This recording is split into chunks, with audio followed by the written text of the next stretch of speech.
அன்பான இறைமக்களே, இன்று Bible reading பிளானின் 105வது நாள். இன்று நாம் நெஹேமியா புஸ்தகத்தை வாசிக்க தொடங்க இருக்கிறோம். நெஹேமியா அதிகாரம் 1 முதல் 4 வரை வாசிப்போம். நெஹேமியா என்னும் இந்நூல் எஸ்ரா நூலை போன்று குறிப்பேட்டின் தொடர்ச்சியாகும். நெஹேமியா பாரசீக தலைநகரான சூசாவில் மன்னர் அர்தக்சஸ்தாவுக்கு பான பணிவிடைக்காரராக இருந்தார். சொந்த நாடு திரும்பிய இஸ்ரேல் மக்களின் இழிநிலையை கண்டு வருத்தமுற்றார். பாரசீக மன்னரால் யூதா நாட்டின் ஆளுநராக நியமனம் பெற்றார்.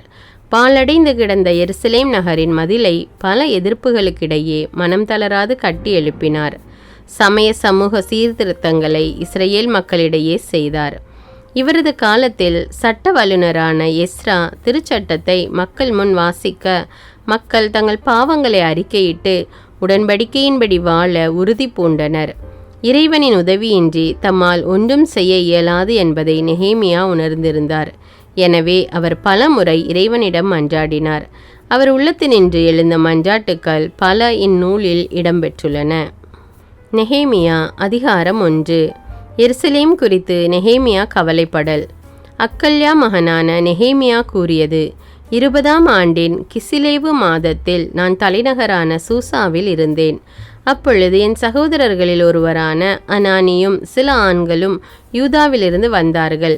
அடிமைத்தனத்திற்கு தப்பித்து கொண்டு உயிரோடு இருக்கும் யூதர்களை பற்றியும் எருசலேமை பற்றியும் அவர்களிடம் விசாரித்தேன். அதற்கு அவர்கள், அடிமைத்தனத்திற்கு தப்பித்து கொண்டு அம்மாநிலத்தில் உயிரோடு இருப்பவர்கள் பெரும் துயரும் சிறுமையும் அடைகிறார்கள். எருசலேமின் மதில்கள் தகர்த்தெறியப்பட்டுள்ளன, அதன் வாயிற் கதவுகள் தீக்கு இரையாகிவிட்டன என்று கூறினர். இவற்றை பற்றி கேள்விப்பட்டதும் நான் உட்கார்ந்து அழ ஆரம்பித்தேன். பல நாள்கள் துக்கம் கொண்டாடினேன். மேலும் நான் நோன்பிருந்து விண்ணக கடவுளின் முன் மன்றாடினேன். விண்ணக கடவுளாகிய ஆண்டவரே, பெரியவரும் அஞ்சுதற்கு உரியவரும் ஆனவரே, தமக்கு அன்பு காட்டுபவர்களிடமும் தம் கட்டளைகளை கடைபிடிப்பவர்களிடமும் உடன்படிக்கையையும் இரக்கத்தையும் காப்பவரே, ஊழியர்களாகிய இஸ்ரேல் மக்களுக்காக இரவும் பகலும் இன்று முன் மன்றாடினேன். இஸ்ரேல் மக்களாகிய நாங்கள் உமக்கு எதிராக செய்த பாவங்களை அறிக்கையிடுகிறேன்.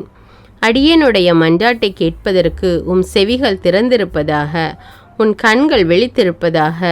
நானும் என் தந்தை வீட்டாரும் பாவம் செய்தோம். நாங்கள் உமக்கு எதிராக முறைகேடாக நடந்து கொண்டோம். உமது ஊழியரான மோசேக்கு தந்த கட்டளைகளையும் சட்டங்களையும் நீதி முறைமைகளையும் கடைபிடிக்கவில்லை. ஊழியரான மோசேக்கு நீர் அளித்த வாக்குறுதியை நினைவு கூர்ந்தருளும். நீங்கள் நேர்மையற்றவர்களாக இருப்பீர்களேயாகில் உங்களை மக்களினங்களிடையே சிதறடிப்பேன். இருப்பினும் நீங்கள் என்னிடம் திரும்பி வந்து என் கட்டளைகளை பின்பற்றி நடப்பீர்களாகில் நீங்கள் உலகின் கடை எல்லைக்கு ஒதுக்கி தள்ளப்பட்டிருப்பினும் அங்கிருந்து உங்களை ஒன்று சேர்த்து எனது பெயர் விளங்கும் பொருட்டு நான் தேர்ந்து கொண்ட இடத்திற்கு உங்களை கொண்டு வருவேன். உமது பேராற்றலாலும் கைவன்மையாலும் நீர் மீட்ட மக்களும் ஊழியர்களும் இவர்களே. ஆண்டவரே, ஊழியனான அடியேனின் மன்றாட்டையும் உமது பெயருக்கு அஞ்சு நடக்க விரும்பும் ஊழியர்களின் மன்றாட்டையும் கேட்டருளும். ஊழியனாகிய எனக்கு இன்று வெற்றியை அருளும். இம்மனிதர் எனக்கு இரக்கம் காட்ட செய்தருளும். அப்பொழுது நான் மன்னருக்கு பானம் பரிமாறுவோனாக இருந்தேன். நெஹேமியா அதிகாரம் 2. நெஹேமியா எருசலேமுக்கு வருதல். மன்னர் அர்தக்சஸ்தாவின் 20ஆம் ஆட்சி ஆண்டில் நீசான் மாதத்தில் அவரது முன்னிலையில் திராட்சரசம் வைக்கப்பட்டிருந்தது. நான் திராட்சரசத்தை எடுத்து மன்னருக்கு கொடுத்தேன். அப்பொழுது அவர் முன்னிலையில் நான் துயருற்றவனாயிருந்தேன். மன்னர் என்னை பார்த்து, ஏன் உன் முகம் வாடியுள்ளது? நீ நோயுற்றவனாக தெரியவில்லையே. இது மனவேதனையே அன்றி வேறொன்றுமில்லை என்றார். நானும் மிகவும் அஞ்சினேன். நான் மன்னரை நோக்கி, மன்னரே, நீர் நீடூழி வாழ்க. என் மூதாதையரின் கல்லறைகள் இருக்கும் நகர் பாழ்பட்டு கிடக்கும்போது, அதன் வாயில்கள் தீக்கிரையாக்கப்பட்டிருக்கும் போது என் முகம் எப்படி வாடாமல் இருக்கும் என்றேன். அதற்கு மன்னர் என்னை நோக்கி, உனக்கு என்ன வேண்டும் என்றார். அப்பொழுது நான் விண்ணக கடவுளிடம் வேண்டினேன். நான் மன்னரை பார்த்து, நீர் மனம் வைத்தால், உமது பார்வையில் தயவு கிடைத்தால், என் மூதாதையரின் கல்லறைகளை கொண்டுள்ள யூதாவின் நகரை கட்டி எழுப்ப என்னை அனுப்பும் என்று கூறினேன். அப்பொழுது மன்னரும் அவர் அருகில் அமர்ந்திருந்த அரசியும் என்னை பார்த்து, உன் பயணத்திற்கு எத்தனை நாள்கள் ஆகும்? எப்பொழுது நீ திரும்பி வருவாய் என்று கேட்டனர். மன்னர் என்னை அனுப்ப விரும்பியதால் திரும்பி வரும் காலத்தை அவரிடம் குறிப்பிட்டேன். மீண்டும் மன்னரை பார்த்து, உமக்கு மனம் இருந்தால் நான் யூதாவை அடையும் வரை யூப்ரத்தீசின் அக்கறை பகுதியிலுள்ள ஆளுநர்கள் எனக்கு வழிவிட வேண்டுமென மடல்கள் கொடுத்தருளும். கோவிலின் கொத்தள கதவுகளுக்கும் நகர் மதிலின் கதவுகளுக்கும் நான் தங்கவிருக்கும் வீட்டின் கதவுகளுக்கும் குறுக்கு சட்டங்கள் அமைக்க தேவையான மரங்களை எனக்கு கொடுக்கும்படி மன்னரின் காடுகளுக்கு காவலரான ஆசாபுக்கு மடல் கொடுத்தருளும் என்றேன். கடவுளின் அருட்கரம் என்னோடு இருந்ததால் மன்னரும் அவ்வாறே கொடுத்தார். யூப்ரத்தீசின் அக்கறை பகுதியிலும் ஆளுநர்களிடமும் வந்து மன்னரின் மடல்களை அவர்களிடம் தந்தேன். மன்னரோ என்னோடு படை தலைவர்களையும் குதிரை வீரர்களையும் அனுப்பி வைத்திருந்தார். ஓரோனியனான சன்பலாற்றும் அரச அலுவலனும் அம்மோனியனுமான தோபியாவும் அதை கேள்வியுற்றபோது, இஸ்ரேல் மக்களுக்கு நன்மை செய்ய ஒருவன் வந்துவிட்டானே என்று எரிச்சலுற்றனர். நான் எருசலேமுக்கு வந்து அங்கே 3 நாள் தங்கியிருந்தேன். நான் எருசலேமுக்கு செய்யுமாறு கடவுளின் உள்ளத்தில் தூண்டியிருந்த எதையும் நான் ஒருவருக்கும் சொல்லவில்லை. ஓரிரவு நான் எழுந்து சில ஆள்களுடன் புறப்பட்டு சென்றேன். நான் ஏறி சென்ற விலங்கை தவிர வேறொரு கால்நடையும் என்னிடமில்லை.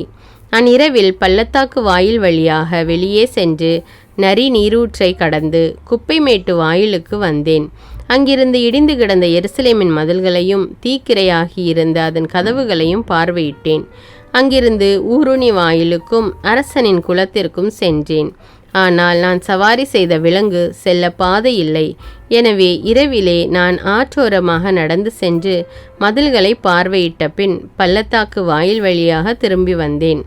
நான் எங்கு சென்றேன் என்றும் என்ன செய்தேன் என்றும் அலுவலர் ஒருவருக்கும் தெரியாது. ஏனெனில் யூதர்களுக்கும் குருக்களுக்கும் உயர்குடி மக்களுக்கும் அலுவலர்களுக்கும் வேலையில் ஈடுபடவிருக்கும் ஏனையோருக்கும் அதுவரை ஒன்றையும் நான் சொல்லவில்லை. பின்னர் நான் அவர்களை பார்த்து எவ்வித இழிநிலையில் நாம் இருக்கிறோம் என்பதையும் எருசலேம் பாழடைந்து கிடப்பதையும் அதன் வாயிற் கதவுகள் தீக்கிரையாக்கப்பட்டிருப்பதையும் நீங்களே பாருங்கள். எனவே இனியும் நமக்கு சிறுமை வராதபடி எருசலேமின் மதில்களை கட்டி எழுப்புவோம், வாருங்கள் என்று சொன்னேன். என் கடவுளின் அருட்கரம் என்னோடு இருக்கிறதையும் மன்னர் எனக்கு உரைத்ததையும் அவர்களுக்கு சொன்னேன். அவர்களும் வாரும் கட்டுவோம் என்றனர். நற்பணி செய்ய தங்களை தயார் செய்து கொண்டனர். ஓரோனியனான சன்பலாற்றும் அரச அலுவலனும் அம்மோனியனுமான தோபியாவும் அரபியனான கெசேமும் கேள்வியுற்று எங்களை எள்ளி நகையாடினர். நீங்கள் என்ன காரியம் செய்கிறீர்கள்? நீங்கள் மன்னருக்கு எதிராக கலகம் செய்ய போகிறீர்களா என்று கேட்டனர். நானோ அவர்களுக்கு மறுமொழியாக, விண்ணக கடவுள்தாமே எங்களுக்கு வெற்றி அளிப்பார். அவருடைய ஊழியர்களாகிய நாங்கள் கட்டட வேலையை தொடங்கப் போகிறோம். உங்களுக்கு எருசலேமில் பங்கில்லை, உரிமை இல்லை, நினைவு சின்னமும் இல்லை என்றேன். நெஹேமியா அதிகாரம் 1. எருசலேமின் மதில்கள் புதுப்பிக்கப்படல். அப்பொழுது பெரிய குரு எலியாசிபும் அவருடைய சகோதர குருக்களும் முன்வந்து ஆட்டு வாயிலை கட்டி அர்ப்பணம் செய்தனர். அதற்கு கதவுகளை பொருத்தினர். மேயா காவல் மாடம் வரையும் அந்நியேல் காவல் மாடம் வரையும் அர்ப்பணம் செய்தனர். அவர்களுக்கு பின் எரிகோ மக்களும் அவர்களுக்கு பின் இம்ரியின் மகனான சக்கூரும் கட்டினர். பின் அசனாவாவின் வழிமரபினர் மீன்வாயிலை கட்டினர். நிலைகளை அமைத்து கதவுகளை பொருத்தி பூட்டுகளையும் தாழ்பால்களையும் அமைத்தனர். அக்கோசு மகனான உரியாவின் மகன் மெரேமோத்து அடுத்த பகுதியை பழுது பார்த்தார். மெசசபேலின் மைந்தரான பெராக்கியாவின் மகன் மெசுல்லாம் அடுத்த பகுதியை பழுது பார்த்தார். பானாவின் மகன் சாதோக்கு அடுத்த பகுதியை பழுது பார்த்தார். தெக்கோவாவினர் அடுத்த பகுதியை பழுது பார்த்தனர். ஆனால் அவர்களின் உயர்குடி மக்கள் ஆண்டவரின் பணியில் பங்கெடுக்கவில்லை. பாசையாகின் மகனான யோயாதாவும் பெசோதியாவின் மகனான மெசல்லாமும் பழைய வாயிலை பழுது பார்த்தனர். நிலைகளை அமைத்து கதவுகளை பொருத்தி பூட்டுக்களையும் தாழ்பால்களையும் அமைத்தனர். யூப்ரத்தீசின் அக்கறை பகுதியில் வாழ்ந்த ஆளுநரின் ஆட்சிக்குட்பட்ட கிபயோனியனான மெலட்ரியாவும் மெரோனியரான யாதோனும் கிபயோன் மெஸ்பாவை சார்ந்தவர்களும் அடுத்த பகுதியை பழுது பார்த்தனர். பொற்கொள்ளரில் ஒருவரான அர்காயாவின் மகன் உசியேல் அடுத்த பகுதியை பழுது பார்த்தார். நறுமண வணிகரில் ஒருவரான அனனியா அடுத்த பகுதியை பழுது பார்த்தார். இவர்கள் எருசலேமின் பெரிய மதில் வரை புதுப்பித்தார்கள். எருசலேம் மாவட்டத்தின் ஒரு பாதிக்கு ஆளுநரும் ஊரின் மகனுமான எரபாயா அடுத்த பகுதியை பழுது பார்த்தார். இவர்களுக்கு அடுத்து அருமப்பின் மகனான எதாயா தம் வீட்டிற்கு எதிரே இருந்த பகுதியை பழுது பார்த்தார். ஆசாபினியாவின் மகனான அட்ரூசு அதற்கு அடுத்த பகுதியை பழுது பார்த்தார். ஆரீமின் மகனான மல்கியாவும் பகத்மோவாபின் மகனான அசுபும் மற்றொரு பகுதியையும் சூளைக்காவல் மாடத்தையும் பழுது பார்த்தனர். எருசலேம் மாவட்டத்தின் மறு பாதிக்கு ஆளுநரும் அல்லோகேசின் மகனுமான சல்லூமும் அவருடைய புதல்வியரும் அடுத்த பகுதியை பழுது பார்த்தனர். ஆனோனும் சானோவாகில் வாழ்ந்தவர்களும் பள்ளத்தாக்கு வாயிலை பழுது பார்த்தனர். அதற்கு கதவுகளையும் பூட்டுகளையும் தாழ்பால்களையும் அமைத்தனர். குப்பைமேட்டு வாயில் வரை 1000 முழம் மதிலை பழுது பார்த்தார்கள். பெத்தகரே மாவட்டத்தின் ஆளுநரும் இரக்கேபின் மகனுமான மல்கியா குப்பைமேட்டு வாயிலை பழுது பார்த்தார். அதை புதுப்பித்து கதவுகளையும் பூட்டுகளையும் தாழ்பால்களையும் அமைத்தார். மிஸ்பா மாவட்டத்தின் ஆளுநரும் கோல்கோசேயின் மகனுமான சல்லூம் ஊருணி வாயிலை பழுது பார்த்தார். அதை புதுப்பித்து முகடு கட்டு கதவுகளையும் பூட்டுகளையும் தாழ்பால்களையும் அமைத்தார். மேலும் அவர் அரச பூங்காவில் இருந்த சேலாகுளத்து சுவர்களை தாவீதின் ஊரிலிருந்து கீழே செல்லும் படிகள் வரை பழுது பார்த்தார். அவருக்கு பிறகு பெட்சூர் மாவட்டத்தின் ஒரு பாதிக்கு ஆளுநராக இருந்த அசபூக்கின் மகனாகிய நெஹேமியா தாவீதின் கல்லறைக்கு எதிரே வெட்டப்பட்டிருந்த குளமும் படை வீரரின் பாசறையும் இருந்த பகுதி வரை பழுது பார்த்தார். மதில் பழுது பார்ப்பில் உதவிய லேவியர். அவருக்கு பிறகு லேவியர் பழுது பார்த்தனர். பானியின் மகனான இரகும் அடுத்த பகுதியை பழுது பார்த்தார்.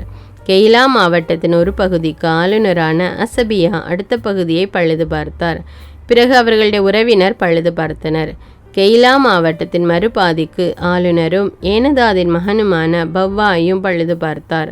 மிஸ்பாவின் ஆளுநரும் ஏசுவாவின் மகனுமான இட்சேர் மதிலின் மூலையில் ஆயுத கிடங்குக்கு எதிரே இருந்த அடுத்த பகுதியை பழுது பார்த்தார். அவருக்கு அடுத்து சபாயின் மகன் பாரூக்கு அந்த மூலையிலிருந்து பெரிய குரு எலியாசிபின் வீட்டு வாயில் வரை பழுது பார்த்தார். அவருக்கு அடுத்து ஆக்கோனின் மகனான உரியாவின் மகன் மெரேயோத்து எலியாசிபின் வீட்டு வாயிற்படி முதல் அவ்வீட்டின் கடைக்கோடி வரை பழுது பார்த்தார். மதில் பழுது பார்ப்பில் உதவிய குருக்கள். அவருக்கு பின் சமவெளியில் வாழ்ந்த குருக்கள் பழுது பார்த்தார்கள். இதன் பின் பென்யமினும் அசுபும் தங்கள் வீட்டுக்கு எதிரே இருந்த பாகத்தை பழுது பார்த்தனர். அவர்களுக்கு பின் அனனியாவின் மகனான மாசேயாவின் மகன் அசரியா தம் வீட்டிற்கு அருகே இருந்த பகுதியை பழுது பார்த்தார். அவருக்கு பின் அசரியாவின் மூலையிலிருந்து மதிலின் மூளை வரையிலுள்ள மற்றொரு பகுதியை ஏனதாதின் மகன் பழுது பார்த்தார். மூளைக்கும் சிறை முற்றத்தை நோக்கி அரச மாளிகையிலிருந்து உயர்ந்திருக்கும் காவல் மாடத்திற்கும் எதிரே இருந்த பகுதியை ஊசாயின் மகன் பாலால் பழுது பார்த்தார். அவருக்கு பின் பாரோசின் மகன் பெதாயாவும் ஓபேல்வால் கோவில் பணியாளர்களும் கிழக்கில் இருந்த தண்ணீர் வாயிலின் எதிர்ப்புறத்தையும் உயர்ந்திருக்கும் கோபுரத்தையும் பழுது பார்த்தனர். மதில் பழுது பார்ப்பில் உதவிய ஏனையோர். அவருக்கு பின் உயர்ந்திருந்த பெரிய காவல் மாடத்திலிருந்து ஓபேல் வரையிலுள்ள பகுதியை தெக்கோவாவினர் பழுது பார்த்தனர். குதிரை வாயில் முதற்கொண்டு குருக்கள் ஒவ்வொருவரும் தம் வீட்டிற்கு எதிரே உள்ள பகுதிகளை பழுது பார்த்தனர். அவர்களுக்கு பின் இம்மேரின் மகன் சாதோக்கு தம் வீட்டிற்கு எதிரேயுள்ள பகுதியை பழுது பார்த்தார். அவருக்கு பின் கீழ்வாயில் காவலரும் செக்கனியாவின் மகனுமான செமாயா பழுது பார்த்தார். அவர்களுக்கு பின் செலேமியாவின் மகனான அனனியாவும் சாலபின் 6வது மகனான காலுவும் மற்றொரு பகுதியை பழுது பார்த்தனர். அவர்களுக்கு பின் பெரேக்கியாவின் மகனான மெசுல்லாம் தம் அறைக்கு எதிரே உள்ள பாகத்தை பழுது பார்த்தார். அவருக்கு பின் பொற்கொள்ளர்களில் ஒருவரான மல்கியா கணக்கர் வாயிலுக்கு எதிரே இருந்த கோவிற் பணியாளர் வணிகர் ஆகியோரின் குடியிருப்பிலிருந்து மூலையில் இருந்த மேல்மாடி வரை பழுது பார்த்தார். மூலையிலிருந்து மேல்மாடிக்கும் ஆட்டு வாயிலுக்கும் இடையில் உள்ள பகுதியை பொற்கொள்ளரும் வணிகரும் பழுது பார்த்தனர். நெஹேமியா அதிகாரம் 4. எதிர்ப்புகளை நெஹேமியா மேற்கொள்ளல்.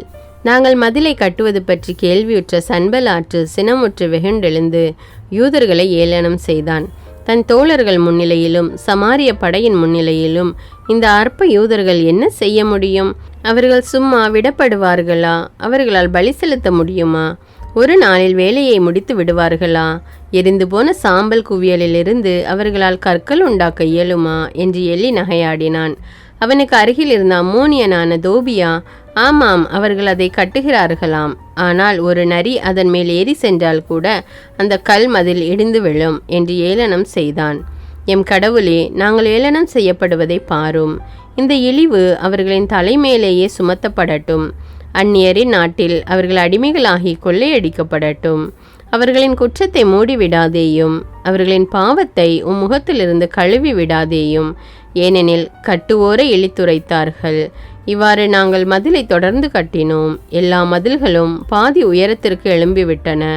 மக்களும் பணி செய்வதில் முழு உள்ளத்துடன் ஈடுபட்டனர்.